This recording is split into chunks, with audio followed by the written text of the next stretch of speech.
وانت في الشيراتون تعالى اقول لك تعمل ايه.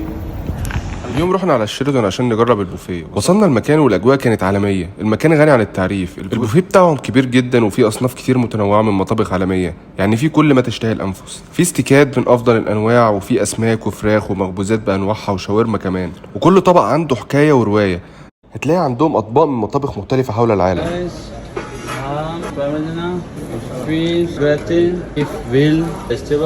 ولا السلطات عندهم تتوه فيها من كتر الاصناف الموجوده. وما تنساش تجرب من عندهم الاسماك والسوشي، بيقدموا لك كواليتي محترمه تروالك مزاجك. وفي عندهم الباستا كورنر، بيعمل لك الطبق بتاعك فريش قدام عينك. وبعد ده كله هتنسى تجرب اللوبستر المشوي عندهم، كان طعمه خرافي. البوفيه بيقدم كل يوم كوزين مختلف. النهارده يوم اللوبستر داي.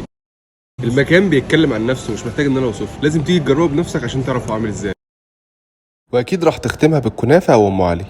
ده ماما مسك ام علي، اشهر طبق عندهم. لازم تجربوها للي ما جربوهاش.